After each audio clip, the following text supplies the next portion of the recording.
Now let's get the show started. The federal government has refuted the news making the round that another lockdown is imminent due to the rise in the cases of coronavirus.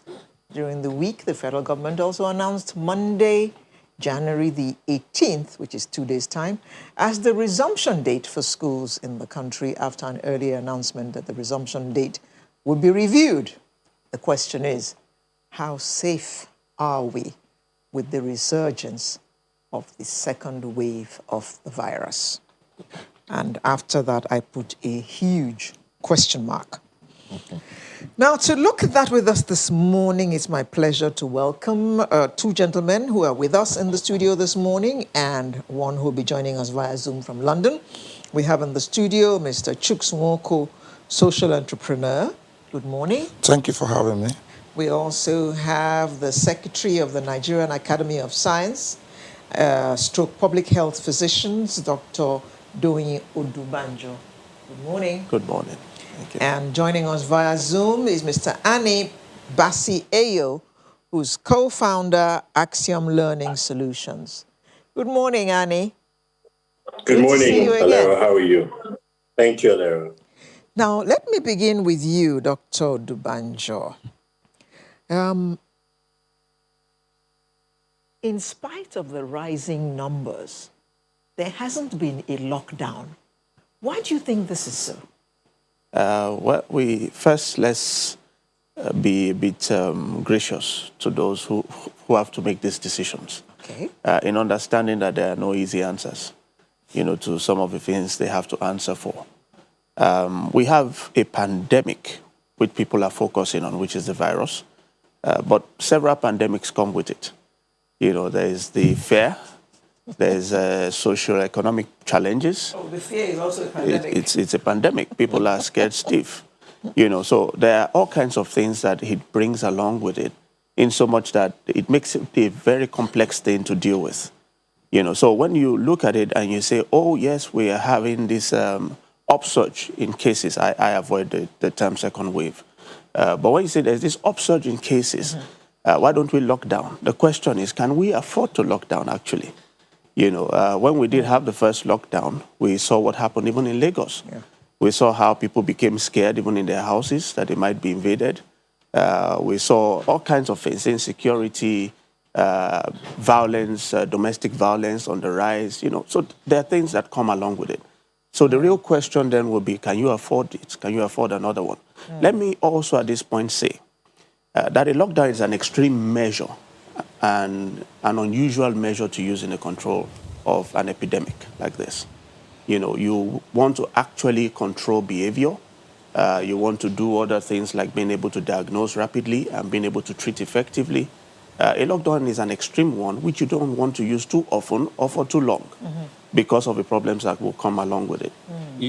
When you say we have this, when you list the second pandemic as fear, right, would you say it is as pervasive as the one that we know, given the fact that people are not complying with the simple protocols that you all have been recommending?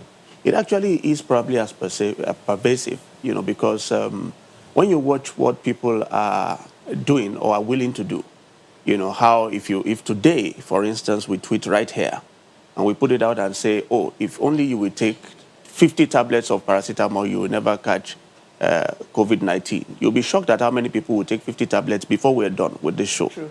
That is fear. That's the power of fear. That's what it makes people do. And globally, if you watch what people are willing to accept, what they are willing to give up, liberties and all of that, it's also fair sometimes when you look at what is going on. Quick opening, Mr. Nwoko. What do you think of what he said? We have just 30 seconds before we take a break. It's absolutely correct. I am more interested in the characteristics of what he mentioned, which is fear. It's very destructive. And you know that the economics, the politics, the economy, the destruction that has come with it has also led to fear in the economic sector, business owners, entrepreneurs like us, and in the homes, when you're not able to put food on the table. So the fear in itself, like you mentioned, is major. And that's what precedes every war. I still have questions about that fear. But I think we should take a break. After this break. Welcome back. Now, let me go to Mr. Bassey-Eyo. Schools are resuming on Monday. What are your thoughts about that? In light of what is going on right now, schools are going to reopen.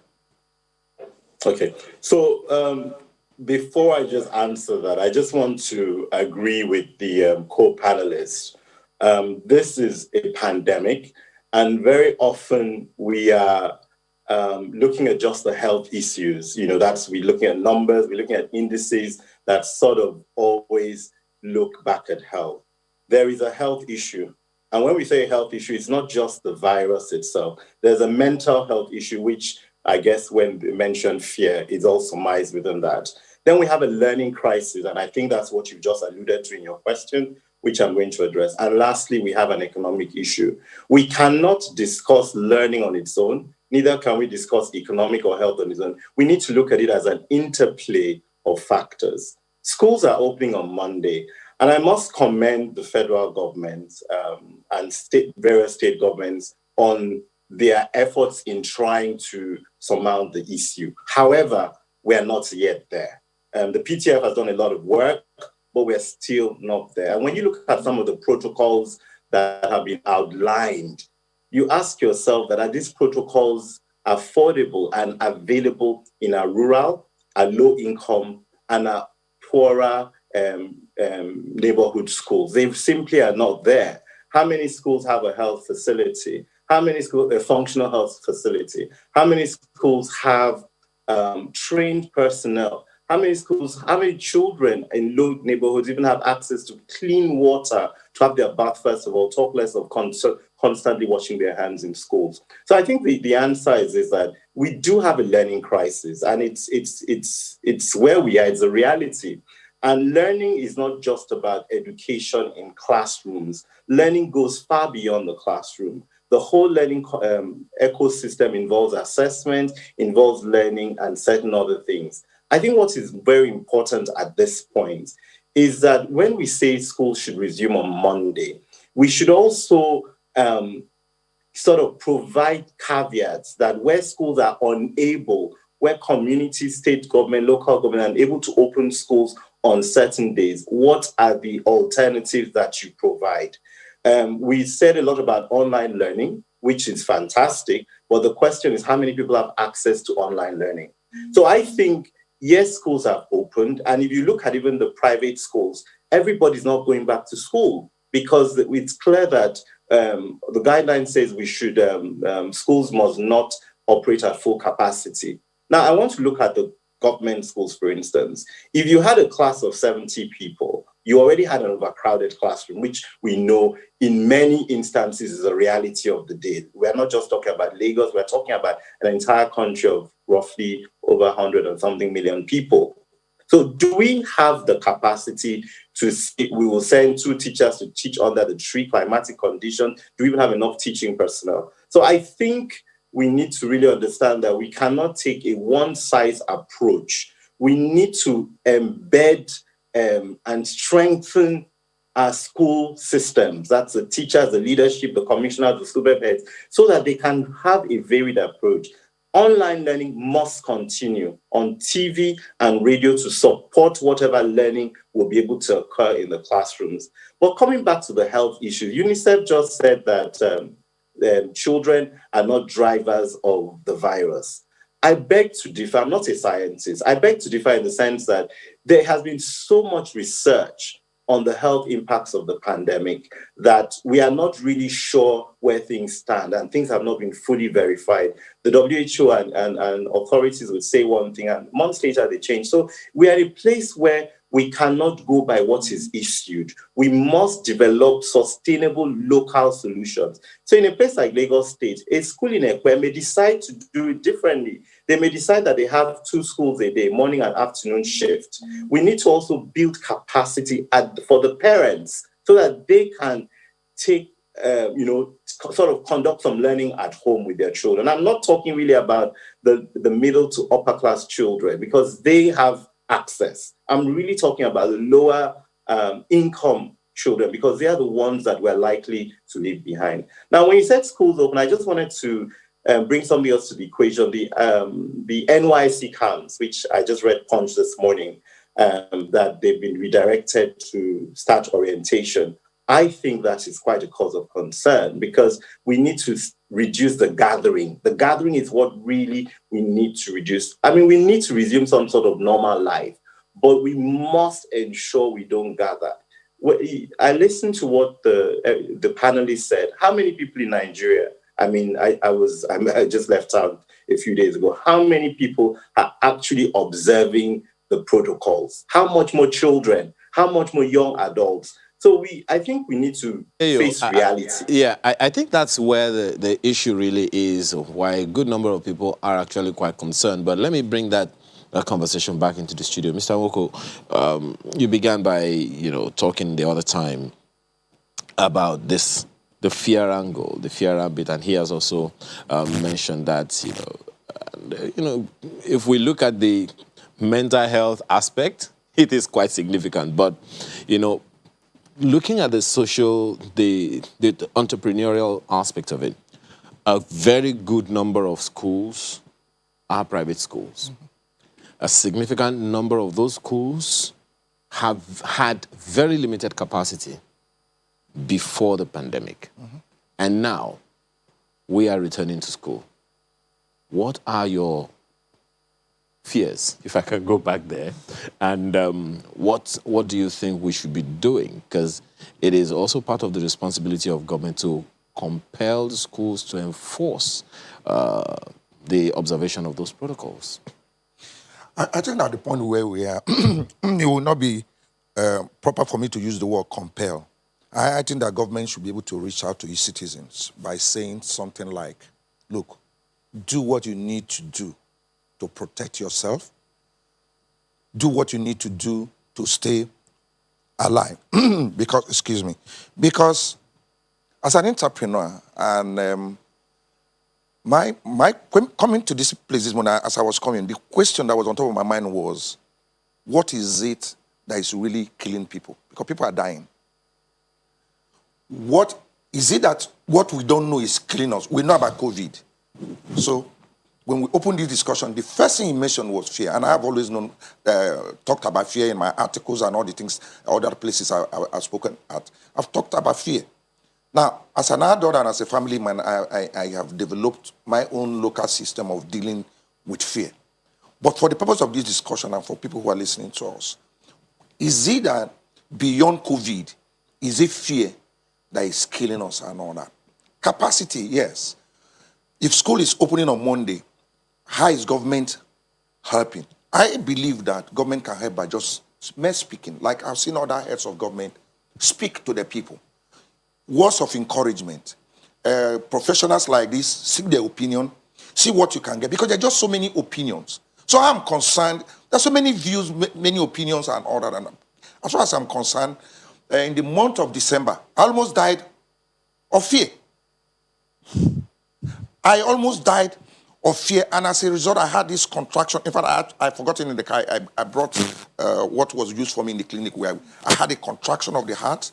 I stopped breathing. I used BTAC. I used everything in wanting to start. Like when I couldn't deal with it anymore, I was taken to the hospital. Now, I spent about 6-7 hours, then came back home. How many people were that fortunate? Now, I think that we need government, not just in providing money or in receiving money, but what are you saying to the population? You got to constantly speak to us, because right here we are speaking. And maybe somebody can pick up one thing here and be able to get out of an ugly situation. But it's government's duty to constantly speak to us. Maybe say something like, do what you need to start, like open your schools, because this disruption, if you do not take care, is going to ruin our economy. That's if our economy is not already ruined. It's going to ruin our economy. It's going to disrupt the education of our children, like the man who spoke to us from London. the politics is going to be ruined. So if you do not have that leadership come to us by constantly speaking to us either in the mornings or in the evenings, saying something to encourage the population, we are not going to make headway. We'll just be all talk. During the break, we were talking about masks. Masks seem pretty basic. And if I remember correctly, I think it was Cross River State government that opened a mask factory. If government were to give people masks, do you think they will not wear them? Because like you say, one cloth mask is about 400 or 500 naira. Right. Some sell for as much as 2,000 naira. Absolutely. And the disposable ones are about 100 naira each. But you're not going to advise the man who is selling meat in the market to use 100 naira use, and by the end of the day, he throws it in the trash. Or in about 2 or 3 hours. So if masks were supplied, Right. do you think people would behave better and actually use them? Okay, so I think you've touched on the key issue, which is what we need is to have behavioral change, in general. Wearing a mask is not normal. It's not a natural way of life. True. Me walking in here and not shaking your hands is not normal. Not walking in there and hugging everybody I see is not normal, and trying to keep away from you. That's not normal life. So we're asking people to behave abnormally, True. so to speak. And the only way they can do that, and I think like Mr. Bassey was also saying earlier, the only way you can do that, get the sustainable change, is information, which is what he was just saying now. Yeah, is information. You need to talk to people, and you need to do it repeatedly. Now, you say, well, that is happening. No, it's not happening. What we have tried to use largely, I think, has been a lot more of fear and a lot more of fiat. We give orders. We will threaten you. We will, tell you will die. And as he spoke just now, what I was thinking about is the term for that in my mind is what you call positive reinforcement. You need to come to people's sides and talk to them. Explain things to them. This is what is going on. This is how this thing works. This is how this is transmitted. And now we want to ask you. So if you now bring the mask, for instance, I fully understand. It's a lot of work. It's by no means an easy task. And while we sit here on Sunrise, we're talking to just a small percentage of people, not to run down Sunrise, but there are a lot of people who are already by the roadside selling stuff. They're not watching us and all of that. So this is a lot of engagement that needs to be done, that you need to get down and engage with the people, explain to them. Actually, it comes to my mind, also just as he was speaking, that as of April, thereabout, when we were just about to go into a lockdown, and the state government was beginning to shut down things, they want to shut down the market, they want to shut down the churches. The notices that were coming out actually had the voices of the leadership of those groups. Yeah. So they talk about the market women's leader has met with the government and has therefore passed on a message to all the market women and all of that. And then somewhere along the line, that got lost. And all we were hearing was from the government, not from the leadership of those people. Leaders. Yes, so that you take the engagement deep down, sit with the people and say, look, we know you need to make money. So we have dropped the ball at that point. I believe so. Because you would know that the conversation both of the president and of the PTF COVID-19, of the vice president and several others, is for the governors at the state levels to take the message of these protocols we're talking about to the locals, the local government levels, the traditional rulers, the community leaders, the sectional leaders you're talking about now, the market women, the bus drivers, Okada riders, and the rest of them. So that was the advice. Perhaps that's when that happened, that they were able to take it to that point. At what point do you think we lost it? And what are the consequences if we do not get back there? The consequences are that, in Chinua Achebe's words, things fall apart. We must get back there, really. We have no choice. We must get back to where we sit with the different groups and we talk to them. We don't threaten them. We talk to them. We ask even their own advice that how can we sustain, life, as it were, in the midst of this challenge. Okay, you want to do your business, you want to do whatever, but this is the challenge. So how can you help us? You Okay. know, what would you suggest? Yeah, Mr. Bassey, it is tough getting this conversation to the adults, the parents, the guardians. How do we advise children whose parents and guardians find it difficult lining up with these simple mechanisms? How do we get those children who are returning to school to line up when the elders are finding it difficult? Yeah. Thank you so much I think we've set the scene for what the issues are. And we have an opportunity here. And I'm happy that we all on this program are speaking with the same voice. The issue here is communication and engagement. Engagement needs to be participatory. It needs to have a feedback mechanism, understanding why people are not doing things, not just the sciences driving why people are not doing things. Now, communication must be targeted. And as I said earlier, it must not just talk about the health issue. It must be interwoven, health, economic, and learning.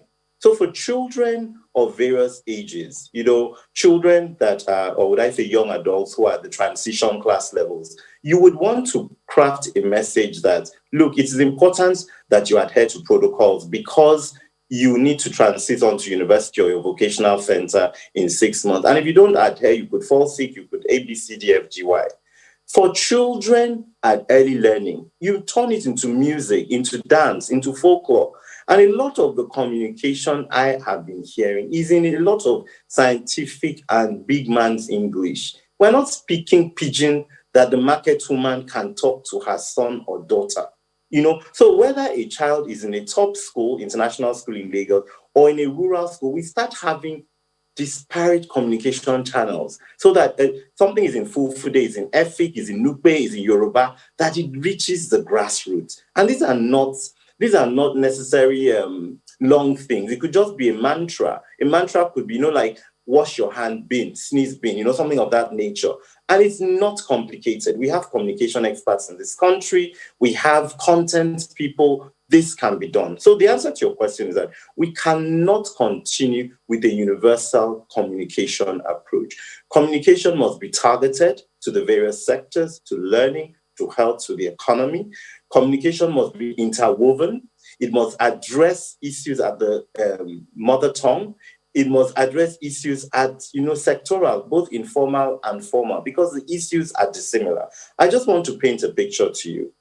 A parent in a highbrow school in VI, in Asokoro or Ikoyi, is more educated, has a different nuance to the understanding, and can say, okay, you know what, my child, I want you to go online because of this. So the approach to that parent and the communication material would be totally different from the woman who has to drop her child or whose child is going to school in the neighborhood, walking to school while she goes to the market. So we need to communicate. And like the gentleman has said, we shouldn't use fear and propaganda. We need to reassure people. And with the reassurance is where leadership comes in. And I believe that's what the PTF is asking state governors to constantly disseminate. And I think some state governments have done a fantastic job. I don't want to call out names, but some have shown leadership. We need to then ensure that that leadership comes to the household level. Because as we've said, we need to realize that we're in a psychological war situation. This is no longer normal. It's really a constant daily battle, and we need to empower people by giving them the right tools of communication, and empowering them by engaging them, whether it's at the school level through PTAs, through SUBEB, sending jingles on radios, social media, TVs. That can be done. I'm not seeing anything that is addressing children on a pluralistic level till now. So we should use dance, poems, music, and simple mantras to drive the message to the younger groups, while a more salient message can be given to those at say SS3, SS2 who are in the examination classes. Thank you. Now, Chooks, you are a parent. So how confident are you that your kids will be safe when they return to school on Monday? And how confident do you think other parents are, And will they be ready to send their children off to school on Monday? Thank you. My child, who is built to return to school, to the university, my last child, is watching this program.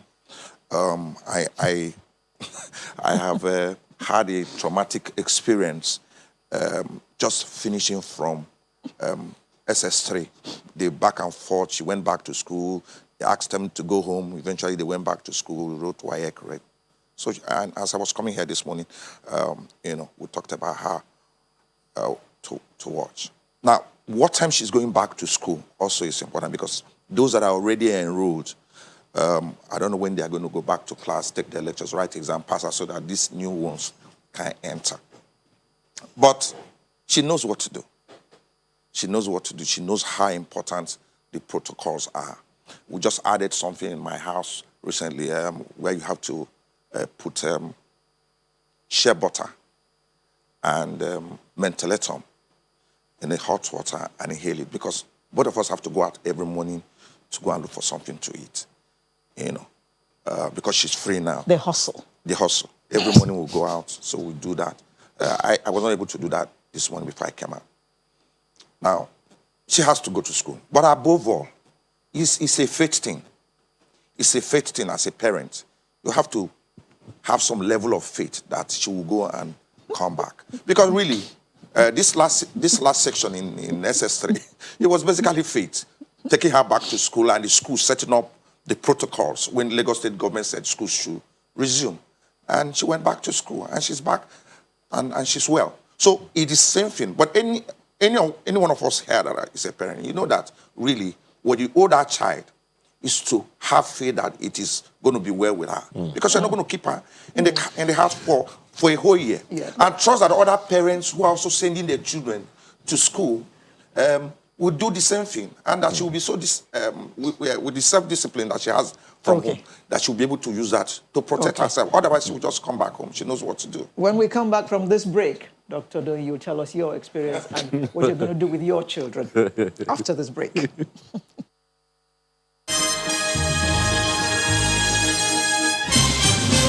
Thank you for staying with us. Well, Dr. Odubanjo, the question she posted to you before we went to break.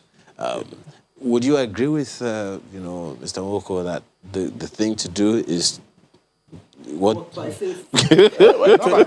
the protocols, display self-discipline, because we talked about homes and education at home. You got to do your job. And so then leave the rest to God. Well, and expect that other parents have done their own bit. Okay. Because it's her job to say no. The other parents haven't done their job, or these children do not Because have children actually have that thing. They will say, well, Mommy, you're not supposed to do that because my teacher said. My teacher said. Yes. Okay. If other students do not show that self-discipline that she has, then it's our job to come back and tell me, and I will take it from there. But majorly, my job is to constantly pray for her. Okay. I mean, I can't agree with him more. It's difficult, and it's difficult for parents. Interestingly, I got a message, and my daughter's school said they can do online or they go to school, boarding school.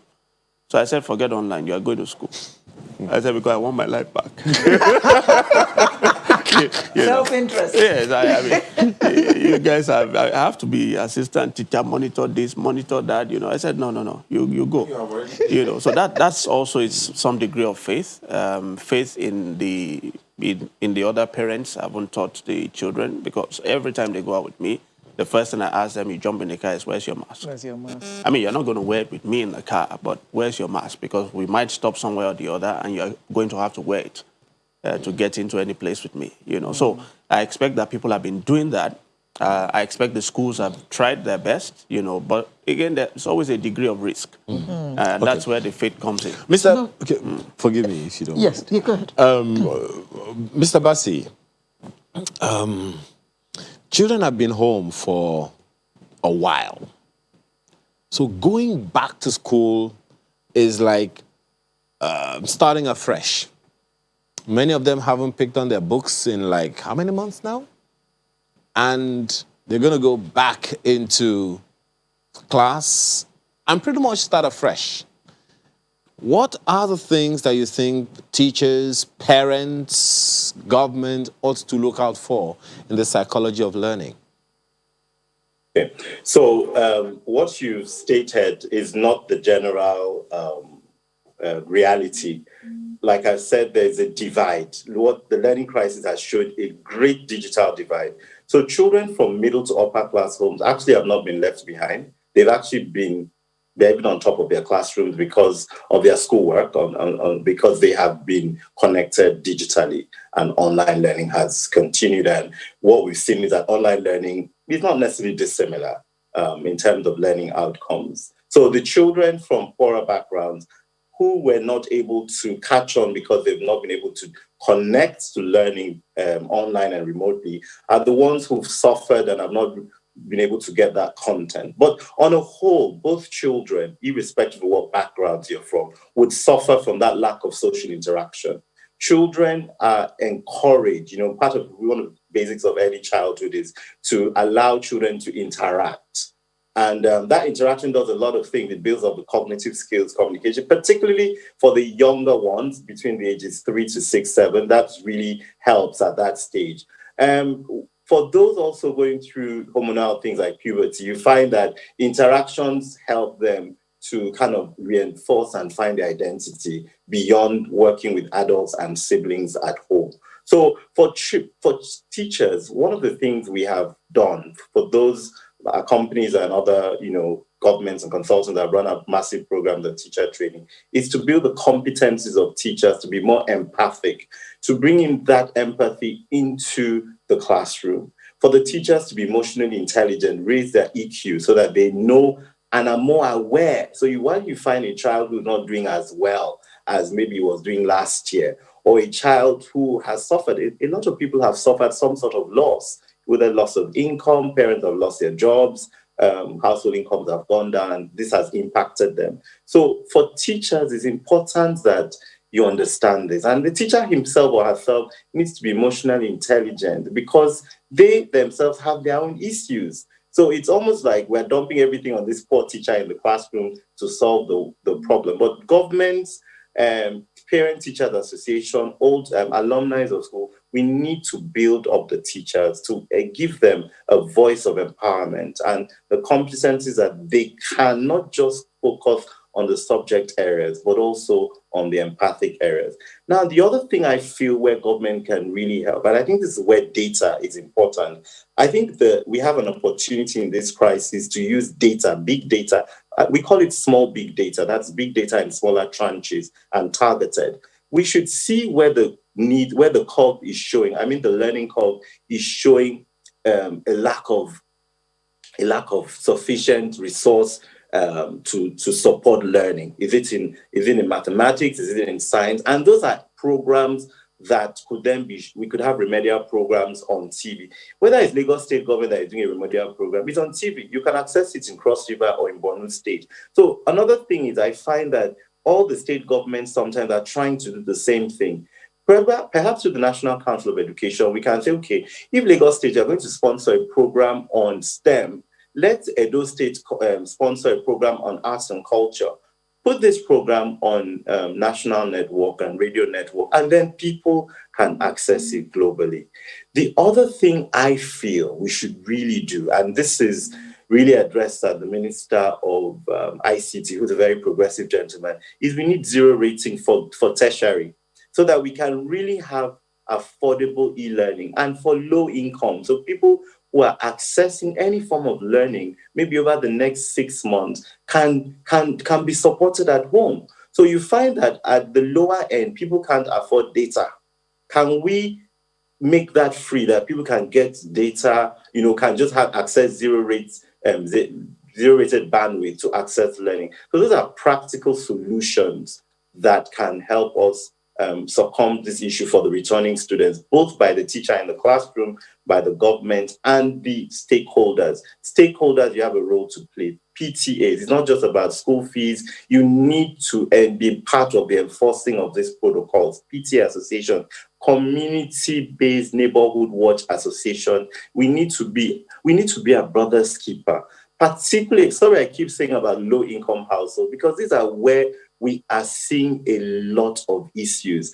Are you looking after your neighbor? That child coming back from school, that is coming back later than normal, have you found out what is going on? You know, we are seeing a lot of suicide, depression. This is a mental health. So teachers, stakeholders, you need to watch out for other things. It's not just about the academic performance. You need to look into the child. You need to look into that teenager and that young adult to see that have they changed. And there needs to be more communication in classroom, not just what do you understand? Let's get to the bottom of how do you feel and kind of drive that through. And again, stakeholders, mosque, religious groups, mosque, Christian groups, we should do this as much as possible through our Sunday school, through our young people's network. We should really, really try to work this through and not leave everything for government and the teachers in the classroom to observe.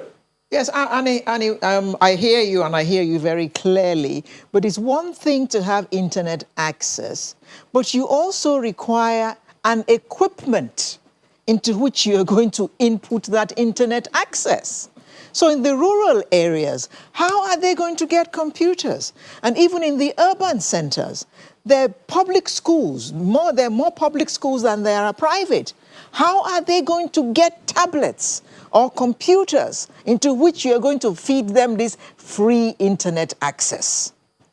Okay, so Alera, fantastic question. There are many ways to support online learning, but I'll start with what I shared earlier. We can use WhatsApp to teach it. We're using it in Nigeria. We're using it in parts of India and in parts of the emerging world. We're using WhatsApp to teach for feedback and homework and peer-to-peer learning. It's working very well. But what you find, and most Nigerians typically, let's be honest, a large percentage of people, growing numbers, have second-hand smartphones, but they don't have access to continuous data. So they use data quick on Facebook, it's gone. So that's where we need to, that zero-rated could help out. Now, when you mentioned the rural areas, I want to say something about radio. Radio is very efficient. It works well. In northern Nigeria, every single household has an access to a transmitter radio. It works fantastically well in rural areas, and the communication is effective. So FRCN can be deployed. And lastly, I think this is something the PTF should really address. PTF should start looking at technology solutions. You know, we are so focused on the problem that we're losing the opportunities here. Can we have solutions from entrepreneurs, social entrepreneurs, individuals? You know, let's even create a portal and get people to bring their ideas forward, ideas of how to surmount issues in employment, healthcare. And, you know, those are areas where the government can easily scale up. I just want to throw a very controversial conversation here. When we talk about vaccination, and I looked at the amount of money going to spend on vaccination, I found it boggling. You know why? Because till now, we don't even know if the vaccination is foolproof.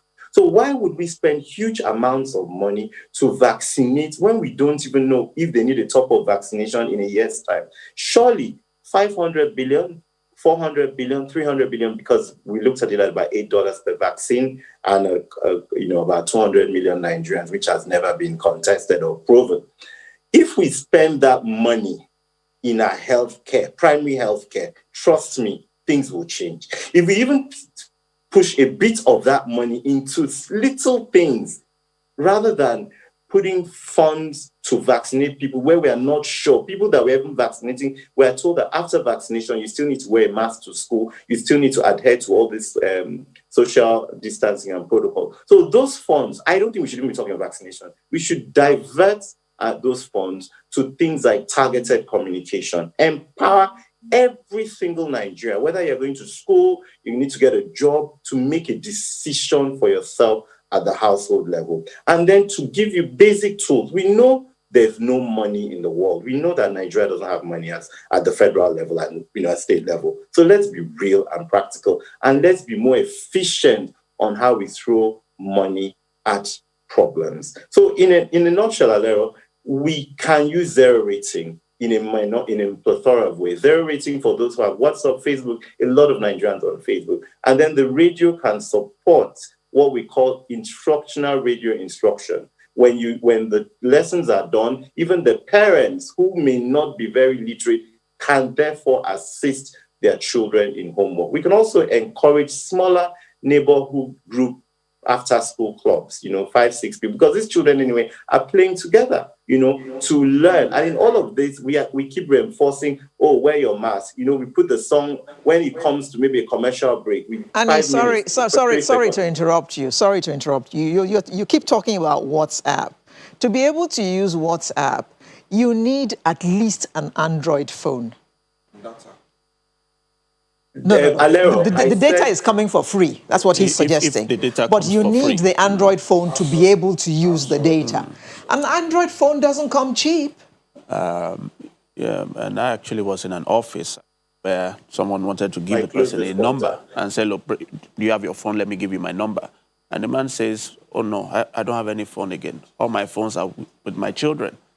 They're using that to learn. And it struck me. This was a middle-class person. And it struck me how difficult it was for him to get even his children to do the online learning. But I think that's why he's talking about, this has to be mixed methods, radio, and all that. Everything has to come together. Yeah. There's something else that Mr. Bassey-Eyo mentioned, which is, square your purview, Dr. Okubanjo, and that is the mental health aspect. Right.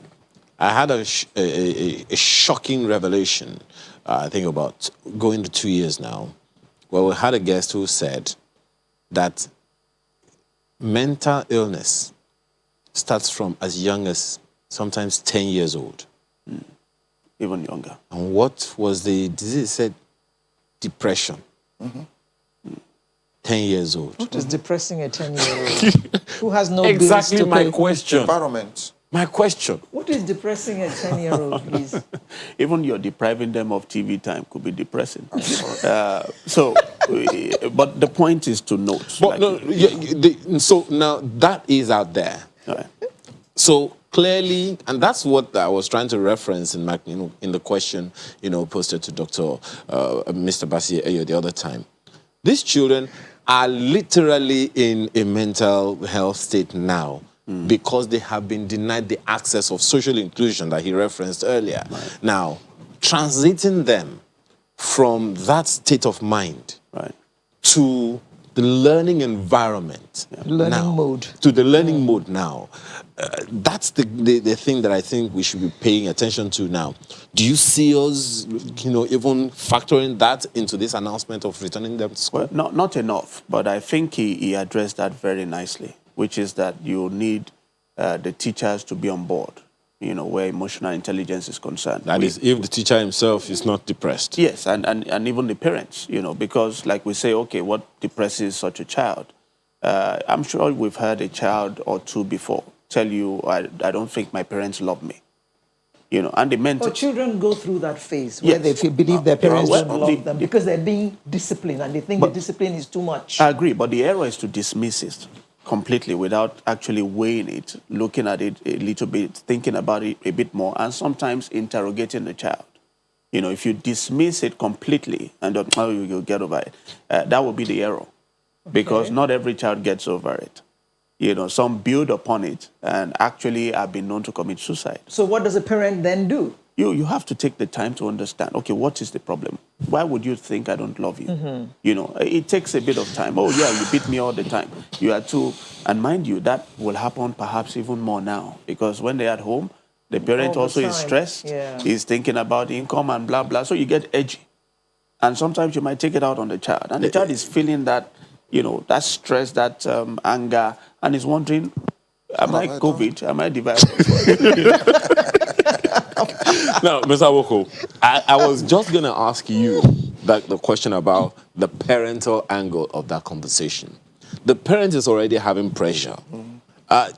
Please, irrespective of what the social position of the parents in the society, every level of life, at every level of life, we have different challenges that we have to contend with, and all of that. So, in this space that we are talking about now, the parent is also having something that he or she is dealing with, and has to factor in, pretty much step your own case down to address that of this child, while you are thinking about the economic challenges, the delicate balance of life and livelihood, which may or may not have been lost.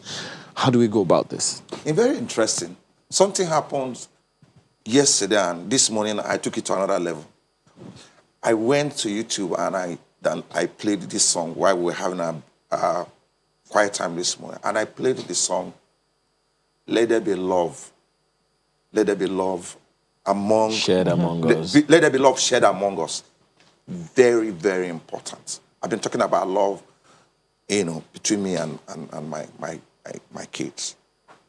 Because of little things. In health issues, when you get a certain age or a certain level in your life, you're concerned about your health. So you're seeing your doctor, you're taking care of this, you're taking care of that. One of the things we have overlooked over the years is the environment. I just realized yesterday, we were in a hurry to get out yesterday, so we didn't really dwell on it so much. But this morning I played that song because you needed to just create an environment of love. When I used to go to Pentecostal fellowship or whatever, that was when I used to hear. Yesterday just came back to me that we need to just share, not just, we actually needed to tell each other that I love you. Say it back to me and all that. That's what I have done. And I think that if you have done everything well in your own house, check the environment where you're doing this thing that we're talking about. You need to create a conducive environment where love is expressed, where forgiveness is key, where eating together, putting it in a table and putting the food there and eating together is very, very important. Because like I said, if I was a political leader here, what I would say to my people every morning and every evening is do whatever you can. For me, I'm trying to do whatever I can.